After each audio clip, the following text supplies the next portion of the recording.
Romanos capítulo 5, vamos a leer desde el versículo 12 al 21.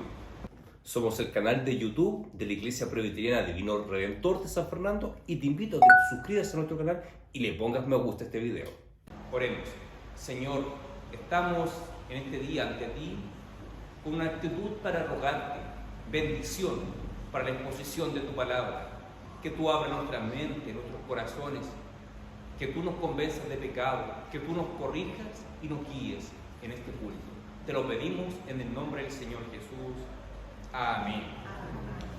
Bien, hermanos, la carta a los romanos, en los 5 primeros capítulos, está exponiendo lo que es la justificación por medio de la fe en Jesucristo. De hecho, en la primera parte, en la primera mitad del capítulo 5 que habíamos visto anteriormente, habla acerca de los resultados de la justificación por la fe. Habla que un resultado es que tenemos paz para con Dios, es decir, ya no estamos en guerra contra Dios. Dios ya no está airado con nosotros, sino que hay una relación de paz, de amistad entre Dios y nosotros. También dijimos que uno de los resultados de la justificación era la gloria venidera, tener la certeza absoluta que nos espera un futuro glorioso en el reino de Dios. Todo eso son consecuencias o fruto de la justificación por la fe. Ahora, la segunda mitad del capítulo 5, Pablo hace algo que es característico de él en la carta a los romanos. Se anticipa a posibles cuestionamientos de parte de sus lectores. Aquí se anticipa el posible cuestionamiento al siguiente. Pablo dice, tal vez mis lectores de esta carta podrán decir, ¿cómo es posible que nos espere un futuro tan glorioso, siendo que vivimos en un mundo tan corrompido, tan lleno de maldad, tan lleno de pecado? ¿Cómo por la muerte de un hombre va a cambiar completamente nuestra vida? ¿Será que realmente era tan importante la muerte de un hombre que me asegure una gloria eterna en la presencia de Dios? ¿Será eso posible? Podrían cuestionar los lectores. Entonces Pablo se anticipa ese cuestionamiento y comienza a darle respuesta a esta pregunta en lo que resta del capítulo 5. Parte el texto del versículo 12, por tanto como el pecado entró al mundo por un hombre y por el pecado la muerte, si la muerte pasó a todos los hombres por cuanto todos pecaron. Está claro que el pecado entró al mundo por un hombre. Ese hombre era Adán, que de hecho, de paso, la palabra Adán en hebreo significa literalmente hombre. Por un hombre entró el pecado al mundo. Y dice luego que la muerte pasó a todos los hombres, es decir, la consecuencia del pecado, el castigo del pecado es la muerte. Cuando no había entrado el pecado en el mundo, no existía la muerte. Nosotros no estábamos diseñados para morir originalmente. La muerte entró como consecuencia del pecado. Y ojo que dice acá, por cuanto todos pecaron.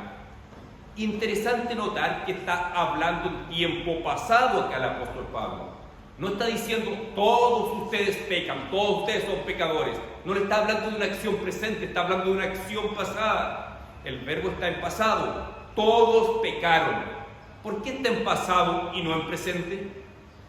Porque de cierta forma todos, cada uno de nosotros, es pecador producto del pecado de Adán. Y alguien puede cuestionar, ¿pero cómo? Eso es injusto. Yo soy pecador, pago las consecuencias del pecado, voy a morir, pero fue otro el que pecó. ¿Será que Dios me está culpando a mí por algo que yo no hice? ¿Qué hizo otro en mi lugar? ¿Será eso justo? Podría alguien cuestionarse, podría preguntarse. Bueno, ciertamente para nuestra cultura occidental es difícil entender esto. ¿Por qué? Porque somos altamente individualistas y estamos centrados en nosotros mismos. Si en el colegio me va bien a mí, me importa poco que tenga un compañero flojo que vaya repitiendo. Lo importante es que yo pase el curso, que yo saque el primer lugar, eso es lo importante. En la universidad, me importa a mí aprobar los ramos. ¿Qué me importa a mí que haya un par de flojos que no estudian nunca, que se siga carreteando y va a reprobar los ramos? Lo importante es salvarme yo voy a aprobar los ramos. Entonces tenemos esa mente individualista. Nos preocupamos de nosotros mismos y esto es aplicable en todos los contextos. Incluso en la iglesia, lamentablemente, podemos observar cierto individualismo. Por ejemplo, cuando ustedes están en la iglesia y se acercan a conversar solamente con los que son más cercanos a ustedes, pero nunca se acercan a conversar con el hermano que es más caído de voz, más bajo perfil, no se acercan a conversar con él. ¿Por qué? Porque a ustedes a todos nos causa placer el compartir con aquellos que tenemos más cercanía, pero probablemente nos causa menos placer acercarnos a una persona que no tenemos ningún tema en común con él. Entonces, en eso también reflejamos nuestro individualismo, pero es una cultura, la cultura occidental es individualista.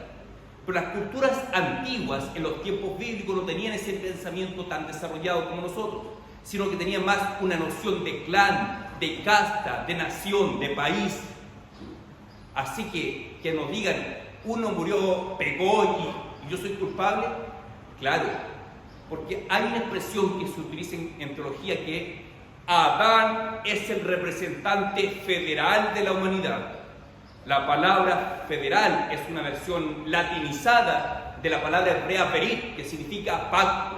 Es decir, hay una relación de pacto entre Adán y el resto de la humanidad que intrínsecamente establece que Adán es el representante de toda la humanidad. Y por lo tanto, si Adán peca, automáticamente peca toda la humanidad. Nuestro individualismo no nos permite entender y aceptar eso. Es difícil de aceptar.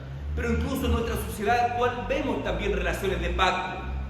Intrínsecamente, cuando ustedes votan en las elecciones por un presidente de la República, eligen a ese hombre para que nos represente a todos los chilenos. Es un pacto intrínseco, está implícito. Nunca uno firmó un contrato que diga, yo firmo un contrato para que el presidente de la República me represente en instancias internacionales, pero está implícito. Hay una relación de pacto. De alguna forma, así como Adán fue el representante de toda la raza humana, un presidente de la República representa a todo su país. ¿Y qué pasa si el día de mañana nuestra nación entra en conflicto con otra nación y nuestro presidente de la República le declara la guerra a ese otro país? Automáticamente todos los chilenos estamos en guerra. Nadie puede decir, pero hoy yo jamás declaré la guerra a nadie, yo estoy en paz con todo el mundo. Bueno, legalmente no es así. Legalmente cada chileno está en guerra con ese país al que se le declaró la guerra. ¿Por qué? Porque una persona que nos representa a todos como nación tomó esa decisión.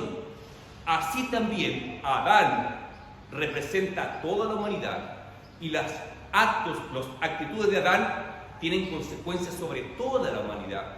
Así como las decisiones de un presidente de la República tienen consecuencias sobre toda la nación, nos guste o no, es así. Él es nuestro representante.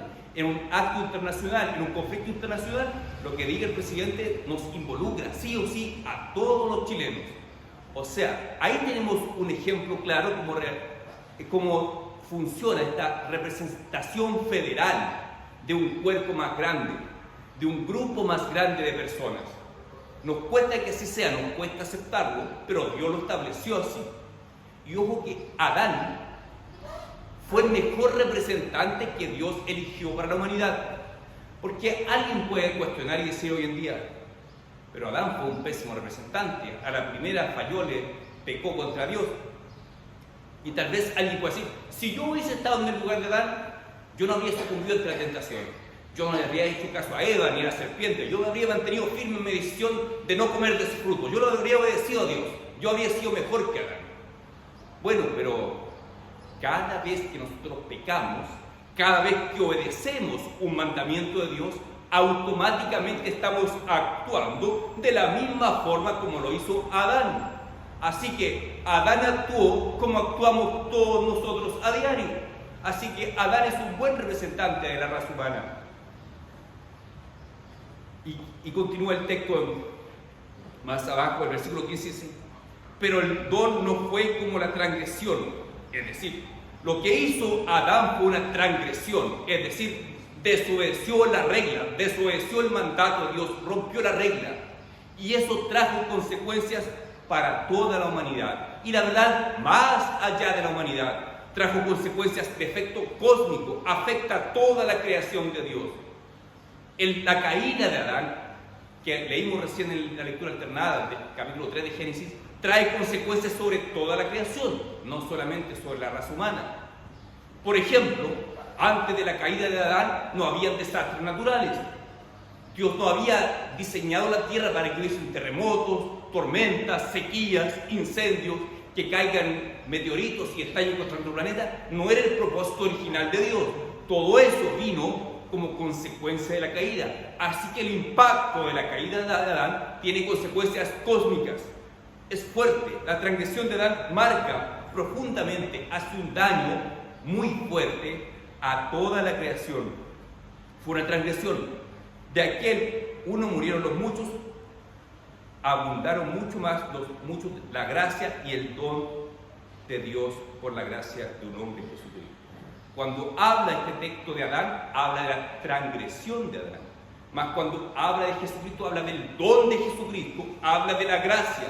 ¿Qué significa eso? Que la gracia de Dios por medio de Jesucristo es más profunda que el impacto de la caída de Adán.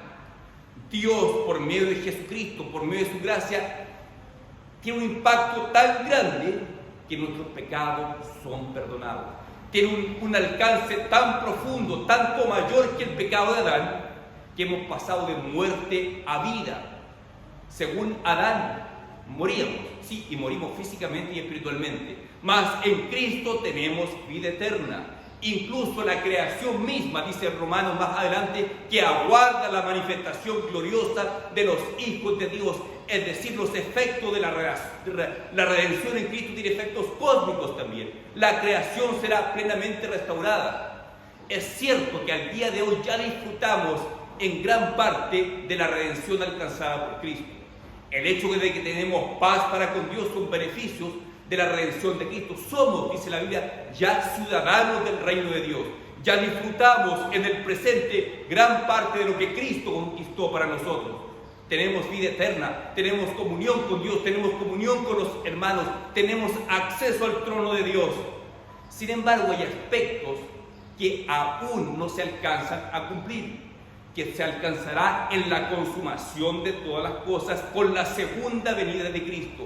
Ahí el alcance cósmico de la redención lograda por Cristo la veremos en su plenitud. Será restaurada la tierra y el universo completo será completamente restaurado a su propósito original. No habrá más muerte, no habrá más dolor, no habrá desastres naturales, no habrá nada. O sea, en cierto aspecto ya gozamos de los beneficios del reino de Dios, ya somos ciudadanos del reino de Dios, ya estamos espiritualmente en el reino de Dios. Pero la plenitud del reino aún espera una manifestación futura. Ahora, nosotros estábamos unidos a Adán, como lo está todo ser humano, por una cuestión física. Por el hecho de haber nacido como seres humanos, ya somos descendientes físicos de Adán, de la primera pareja, de Adán y Eva. De ahí procede toda la humanidad. Por lo tanto, toda la humanidad está físicamente conectada con Adán. Por lo tanto, todos somos pecadores. ¿Por qué? Porque nuestro representante pecó, nosotros todos estamos manchados por el pecado. Ahora nuestra unión con Cristo no es del tipo físico, es una unión espiritual. Cuando tú recibes a Jesucristo por la fe, tú te unes espiritualmente con el Señor, pasas a formar parte del cuerpo de Cristo y Cristo mora en ti. Estamos íntimamente unidos a Cristo, no por una cuestión física, sino que por medio de la fe. Es una unión espiritual. Ahí vemos grandes diferencias entre Adán y Cristo como representantes. Porque la buena noticia para nosotros, la gran buena noticia, vean cuán bueno es que Dios opere de esta forma con un representante para toda la humanidad. Porque así como alguien se puede quejar, qué mala que yo pague por los pecados de otros, de Adán. Sí, pero nadie se queja, nadie podría quejarse. Qué injusto es que yo sea salvo por la obra de otro. Qué injusto es que yo sea hijo de Dios por causa, no lo que hice yo, por causa de lo que hizo otro, por lo que hizo Jesús por mí, que entregó su vida por mí. Es injusto. ¿Alguien dice eso? ¿Alguien se queja que es injusto que Dios te haya salvado, te haya llamado? por causa de lo que otro hizo y no por lo que tú hiciste. Entonces ahora se nos da vuelta la tortilla y vemos qué bueno que la humanidad tenga un representante. El primer representante falló, fue Adán, pero ha surgido, Dios ha enviado un segundo representante de la humanidad, que es Cristo Jesús, y también es nuestro representante federal, y nos unimos a Él, no físicamente, sino que espiritualmente por medio de la fe. Así que ahora podemos entender cuán eso que nuestro individualismo no nos dejaba comprender que era bueno que tuviera un representante, ahora espiritualmente lo podemos entender. Es muy bueno que alguien nos represente, porque yo jamás habría la obediencia perfecta de Cristo, pero Cristo sí lo logró, por lo tanto es maravilloso que Cristo sea mi representante ante Dios. Ahora somos cubiertos por la justicia de Cristo, no porque nosotros éramos justos, sino que porque Cristo es justo. Así que es bueno, al fin de cuentas, muy bueno que Dios haya operado esa relación de pacto entre un representante federal de la raza humana, porque tenemos el mejor representante, que es Jesucristo el Señor. El versículo 18 dice: así que como por la transgresión vino de uno la condenación a todos los hombres, de la misma manera de la justicia de uno vino a todos los hombres la justificación por la vida. Reitero, aquí hay algo en común entre Cristo y Adán, que por lo que uno hizo, los demás recibimos las consecuencias. Eso es común. Lo que Adán hizo, pagamos las consecuencias todos. ¿Cuál es el castigo? La muerte, tanto espiritual como física. Pero en Cristo, por lo que uno hizo, millares y millares son salvos. El apóstol Juan, cuando ve la visión en Apocalipsis, dice que ve una multitud vestida de blanco tan grande que nadie podía contar, millares de todo pueblo, lengua y nación, todos cantando y adorando a Dios. Esa es la multitud en la iglesia, los elegidos de Dios que han sido redimidos por la sangre del Cordero, por la obra de uno. Yo creo que a nadie se le va a pasar por la mente decir: qué injusto que tanta gente sea salva solo por lo que hizo uno. Entonces, aquí respondiendo al posible cuestionamiento de los romanos al leer lo que dije al principio, la respuesta de Pablo es: sí, es posible. A pesar de que hay tanta maldad en el mundo, a pesar que hay tanto pecado, tanta depravación, sí tenemos esperanza en un futuro glorioso por lo que uno hizo por todos nosotros. Lo que uno hizo, lo hizo mal, estamos ligados físicamente, pero hay uno que lo hizo bien y estamos ligados espiritualmente por él. Así que la razón, el fundamento de nuestra esperanza de gloria es lo que uno hizo por nosotros, y ese uno es Jesucristo, que tuvo una obediencia perfecta. Adán al primer mandamiento lo transgredió, pecó. Jesucristo obedeció íntegramente todos los mandamientos. Incluso hasta el final obedeció a la voluntad de su Padre al ir a la cruz. A Adán se le dijo: si tú obedeces, serás bendecido, y desobedeció. A Cristo se le dijo: si tú obedeces, tendrás que morir en una cruz, tendrás una muerte horrible. Y Cristo obedeció, aún así obedeció al Padre. Así que lo que hizo Cristo al ir a la cruz fue primeramente en obediencia a la voluntad del Padre, y en segundo lugar también por amor y misericordia a nosotros. Obedece al Padre y como consecuencia la misericordia se aplica a nosotros, la salvación nuestra. Hay grande diferencia entre Cristo y Adán. Reitero, a Adán se le prometió bendición si obedece, y él desobedeció. A Cristo se le dijo: si obedeces íntegramente, tendrás una muerte terrible en una cruz, y él obedeció. A pesar de que si obedecía, él sabía lo que le iba a ocurrir. Lo hizo por amor al Padre, por obedecer al Padre, y por amor y misericordia a nosotros, los que estábamos perdidos sin Cristo, sin salvación, alejados de Dios, muertos espiritualmente, y también moríamos físicamente. Ahora, una persona sin Cristo está muerta espiritualmente y muere físicamente también. Nosotros espiritualmente en Cristo tenemos vida, y vida en abundante. Y si bien es cierto vamos a morir físicamente, la promesa del Señor es: el que cree en mí, aunque esté muerto, vivirá. Cuando partimos de este mundo, automáticamente vamos a la presencia de Dios, y en el momento de la segunda venida de Cristo nuestros cuerpos serán levantados y viviremos con un cuerpo físico glorificado eternamente en la presencia de Dios. Así que Hoy en día ya disfrutamos de esa vida abundante que trajo Cristo.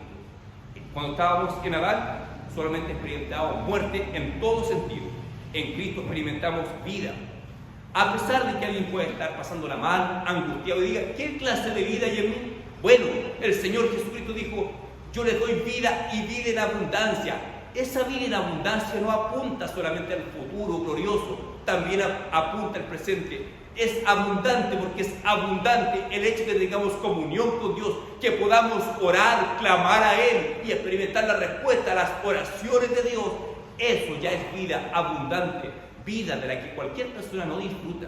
Una persona sin Cristo no disfruta de esa vida abundante. Nosotros sí disfrutamos de esa vida abundante por medio de la fe en Cristo, que estamos unidos espiritualmente con el Señor Jesucristo. El versículo 20 dice: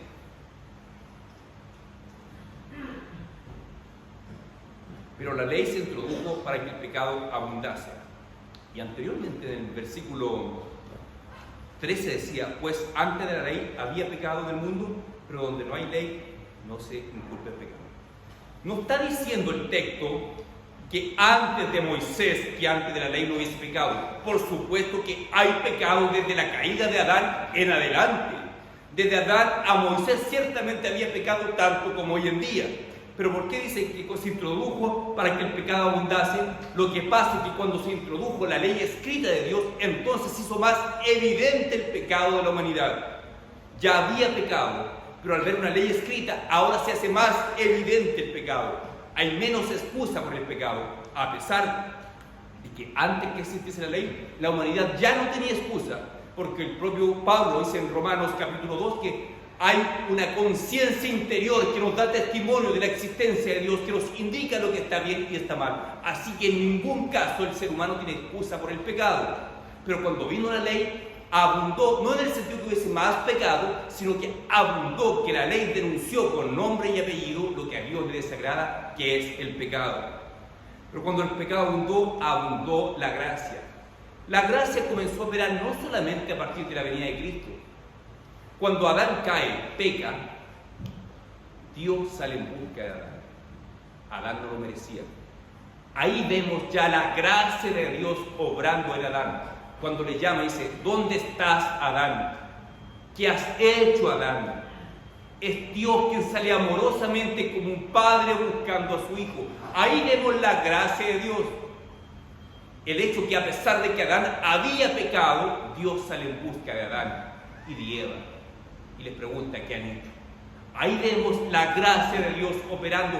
Ya desde ese momento en adelante comienza Dios a relacionarse por medio de la gracia con su pueblo.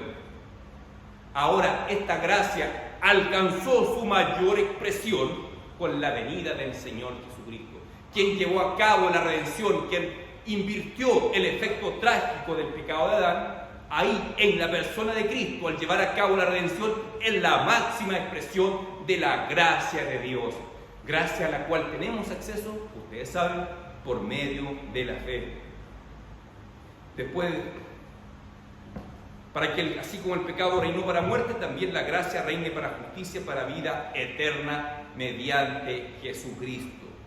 Hermanos, cuando hablamos del pecado, de la obra de Cristo, podemos caer peligrosamente en dos extremos. Un extremo es ignorar la gravedad del pecado. Una persona que ignore la gravedad del pecado, una persona que ignore lo que odia a Dios, el pecado y el daño que el pecado nos hace a nuestra vida. Pecado es toda desobediencia a la palabra de Dios. Cuando desobedecemos los mandatos de Dios, es algo que Dios aborrece y nos daña a nosotros mismos. Si no estamos conscientes de eso, vamos a vivir vidas completamente libertarias, un libertinaje. Nuestra vida se va a transformar en un libertinaje porque no tenemos conciencia de lo grave que es el pecado. Ese es un grupo de personas, habitualmente personas alejadas de Cristo, quienes dicen, o pueden ser personas que están en la iglesia y decir, esto del pecado en realidad está por ahí nomás, yo no lo creo mucho. Bueno, las personas que piensan así viven en un libertinaje, sin temor alguno a Dios. Y obviamente esa persona está en un mal camino. Pero podemos irnos a otro extremo. entender lo que es el pecado, tener conciencia de lo que es el pecado, pero tener muy poco conocimiento de lo que es la gracia. Y una persona que tiene conciencia plena de lo que es el pecado, pero ignora la gracia, va a ser una persona orgullosa, se va a jactar de que él obedece los mandamientos de Dios y va a andar apuntando con el dedo cuando ve un pecado en una persona. Es decir, tú eres aquí, tú eres un mentiroso, tú eres un adúltero, tú eres un fornicario, tú te vas a ir al infierno. Eso lo hace una persona que no tiene un conocimiento de la gracia. Por lo tanto, cae en otro extremo llamado legalismo. El legalismo es andar exigiendo conducta de los demás sin mirarme a mí mismo, sin tomar en cuenta la gracia de Dios.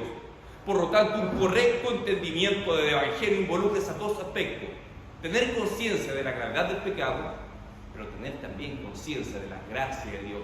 Y en su gracia Dios nos perdona nuestros pecados y nos levanta una y otra vez y nos dice, sigue adelante. Si nos caemos una vez, el Señor nos levanta. Así como salió en busca de Adán. ¿Dónde estás, Adán? ¿Qué has hecho, Adán? Cada vez que nosotros tropezamos con el pecado, el Señor viene.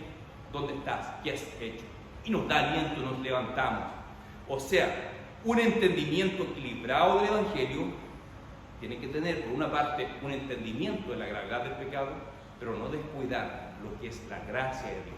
Amén. Podemos caer en dos extremos, liberalismo o legalismo, pero un entendimiento correcto del Evangelio nos va a recordar el Evangelio cada vez que por gracia hemos sido salvos, que éramos pecadores, estábamos perdidos, condenados, pero por la gracia de Dios somos lo que somos ahora. Y esa gracia tenemos que aplicarla entre nosotros, entre los hermanos, en la familia. Cuando le hablamos a alguien de Cristo y se cierra, sí, acuérdate que en algún momento tú también te cerraste al Evangelio y Dios tuvo misericordia contigo. Por lo tanto, tú no condenes tan rápido a una persona.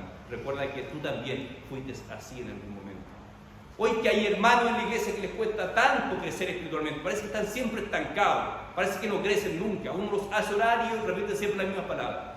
Bueno, ahí no estás aplicando la gracia de Dios. ¿Acaso tú eres perfecto para con Dios? ¿Acaso tú eres el más espiritual de todos? Claramente no lo eres, y sin embargo Dios tiene misericordia de ti. No caigamos en otro pecado, en otro extremo, de ignorar el pecado de una persona y no advertirle, tú estás mal. Eso también es un extremo. Denunciemos el pecado, pero tengamos muy presente lo que es la gracia, la restauración, la misericordia de Dios. Ese equilibrio es fundamental para tener un adecuado entendimiento del Evangelio y eso va a traer consecuencias prácticas en la forma como vivimos. Así que les invito a vivir en ese equilibrio, teniendo conciencia de lo que es el pecado, pero también tengan mucha conciencia de que Dios es un Dios de gracia y de misericordia. Que Dios te bendiga, querido hermano. Vamos a orar. Señor, te alabamos, te glorificamos por lo que tú hiciste por nosotros por medio de tu Hijo Jesucristo. Ayúdanos, Señor, a cada día a conocerte más, contemplarte más. Mientras esperamos tu venida, ayúdanos a ser fiel hijo, discípulos tuyos. Te lo pido, Padre, por tu Hijo Jesús. Amén.